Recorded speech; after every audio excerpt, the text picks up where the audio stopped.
चतरा में भाजपा युवा मोर्चा के प्रदेश कोषाध्यक्ष श्रीनिवास की गिरफ्तारी के बाद सियासी पारा चढ़ गया है। हंटरगंज अंचल कार्यालय में फर्जी हस्ताक्षर और सरकारी मोहर पर कथित इस्तेमाल हाईकोर्ट के दस्तावेज प्रस्तुत करने की मामले में पुलिस ने उन्हें रांची से गिरफ्तार कर चतरा कोर्ट में पेश किया, जहां से न्यायिक हिरासत में जेल भेज दिया गया। यह मामला हंटरगंज थाना कांड काडा संख्या 17/26 के तहत दर्ज है। गिरफ्तारी के बाद श्रीनिवास ने खुद को निर्दोष बताते हुए कहा कि भ्रष्टाचार और अवैध खनन के खिलाफ लगातार आवाज उठाने की वजह से उन्हें साजिश के तहत फंसाया गया। उन्होंने इसे लोकतंत्र की हत्या करार देते हुए निष्पक्ष जांच की मांग की है। पिछले कुछ महीनों से श्रीनिवास जिला प्रशासन, खनन विभाग और अवैध खनन को लेकर लगातार प्रेस वार्ता और आंदोलन के जरिए मुखर रहे थे। हाल ही में सीआरपीएफ जवान की सड़क हादसे में मौत के बाद हुए आंदोलन में उन्होंने सक्रिय भूमिका निभाई थी और कोयला परिवहन पर रोक की मांग उठाई थी। इधर भाजपा नेता एवं चतरा जिला परिषद उपाध्यक्ष ब्रज किशोर तिवारी ने गिरफ्तारी की निंदा करते हुए कहा कि यदि पुलिस कार्रवाई करनी ही थी तो चतरा में मौजूद रहने के दौरान गिरफ्तारी की जा सकती थी। फिलहाल पुलिस इसे कानूनी कार्रवाई बता रही है, जबकि भाजपा इसे राजनीतिक प्रतिशोध का मामला बता रही है। अब इस गिरफ्तारी को लेकर जिले की राजनीति और गरमाने के आसार हैं।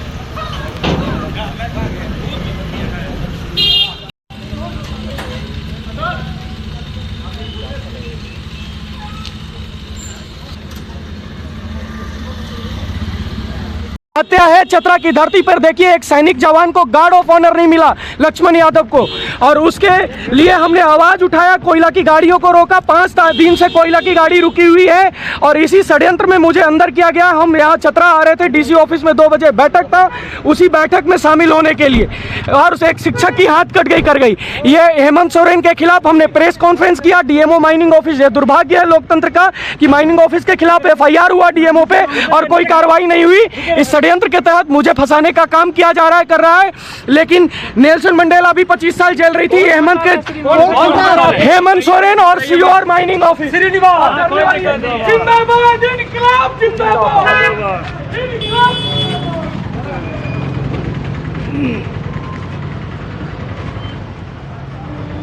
की गिरफ्तारी हुई है। जो व्यक्ति लगातार क्षेत्र में सक्रिय रहा है, रांची से पुलिस डिटेन करती है, गुपचुप तरीके से सारी कार्रवाई की गई, क्या कहे? एक तो सबसे पहले मैं बताना चाहता हूं कि सुबह सुबह जैसे आज चतरा की पुलिस रांची पहुंचकर और इनको गिरफ्तार करके जो लेके आई चतरा आज, ये सरासर प्रशासन यहाँ की जो तानाशाह, इसको हम लोग बोल सकते हैं तानाशाह प्रशासन, क्योंकि श्रीनिवास जी पिछले कुछ महीनों से आप देख रहे होंगे सोशल मीडिया के माध्यम से कि यहाँ के डीएमओ और यहाँ पर भी जो भी लापरवाही डीएमओ के थ्रू की जा रही है, उसके ऊपर लगातार आवाज़ उठाने का काम श्रीनिवास जी कर रहे थे।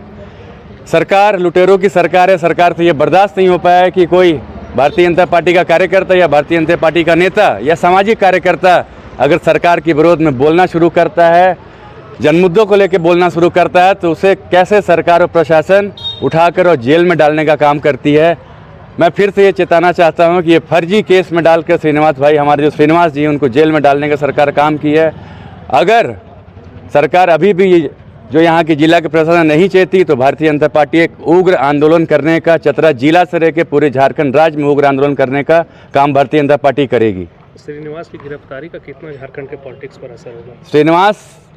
श्रीनिवास जी जो काम कर रहे थे उसका झारखंड के राजनीति पे असर भी हो रहा था, आपको देखने को मिलेगा। अगर असर नहीं होता तो प्रशासन इतना एक्टिवली, जबकि यहाँ इतना बड़ा बड़ा क्राइम हो रहा है, जमशेदपुर में डेली हत्याएं हो रही है, झारखंड के और भी जिला में डेली हत्या, क्राइम, लूट, बलात्कार और भी बहुत सारा क्राइम हो रहा है, लेकिन सरकार को ये सब क्राइम नहीं दिख रहा है। सरकार को ये क्राइम दिख रहा है कि उनके डीएमओ पर, अगर जो डीएमओ यहाँ के जो लालची डीएमओ, जो यहाँ के करप्ट डीएमओ हैं, उन पर जो कोई आवाज़ उठाता है, तो जो आवाज़ उठा रहे हैं उनको सरकार और यहाँ के प्रशासन जेल में डालने का काम कर रही है। अच्छा, किस मामले को आधार बनाकर इनकी गिरफ्तारी की गई है? देखिए, मैं जो पेपर जो मैं PIL रिपोर्ट देखा हूँ उसमें 5 इन पे धाराएं लगाया गया है। 316 लगाया गया है, 318 लगाया गया है, 338 लगाया गया है। जबकि मैं व्यक्तिगत रूप से श्रीनिवास जी से पिछले 10-12 साल से परिचित हूँ। मुझे इनका आज तक कोई क्रिमिनल रिकॉर्ड या क्रिमिनल इतिहास तो आज तक नहीं दिखा है।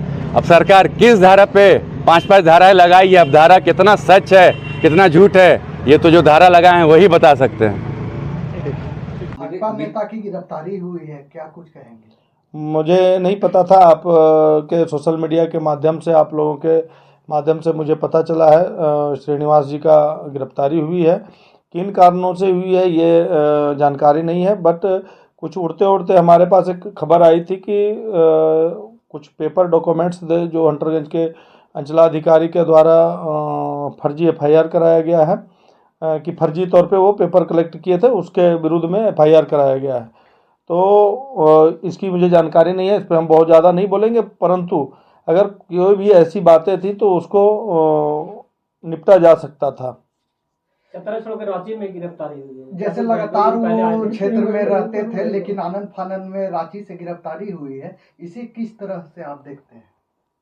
रांची के गिरफ्तारी का तो मुझे सूचना नहीं था, बट अगर रांची से गिरफ्तारी हुई है तो इतना बड़ा कोई क्रिमिनल नहीं था। वो 2 दिन पहले भी यहाँ पे सड़क दुर्घटना में रोड जाम में था। तो अगर इस तरह का कोई बात थी तो पुलिस यहाँ से भी डिटेन कर सकती थी। बाकी अब ये पुलिस का मैटर है, और हम अपेक्षा भी रखते हैं न्यायालय से कि जो भी विधि संगत और जो भी न्यायपूर्वक कार्रवाई होगा वो होगा।